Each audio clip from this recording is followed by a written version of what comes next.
નવીન મંદિરનું ખાતમુહૂર્ત સીએમ ભૂપેન્દ્ર પટેલના હસ્તે કરવામાં આવી રહ્યું છે। નવીન બહુચરાજી મંદિરનું આ ખાતમુહૂર્ત આજે કરવામાં આવ્યું, ત્યારે 12:39 ખાતમુહૂર્તનો સમય નિર્ધારિત કરવામાં આવ્યો હતો। 86.1 ફૂટ ઊંચા નવીન બહુચરાજી મંદિરનું ખાતમુહૂર્ત થયું, જેમાં સોમનાથ, દ્વારકા અને પાવાગઢની જેમ વિકાસ હાથ ધરવામાં આવશે।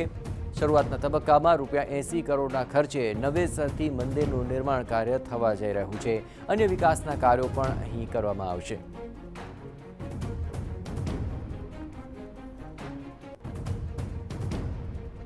બારની 39 સીએમ ભૂપેન્દ્ર પટેલના હસ્તે ખાતમુહૂર્ત થઈ ચૂક્યું છે અને હવે મહેસાણામાં શક્તિપીઠ બહુચરાજીના નવીન મંદિરનું કામકાજ તેજ ગતિએ આગળ વધશે। પહેલા તબક્કાની અંદર 80 કરોડનું જે ફંડ ફાળવવામાં આવ્યું છે તેને કારણે નવેસરથી મંદિરનું નિર્માણ કાર્ય શરૂ થશે।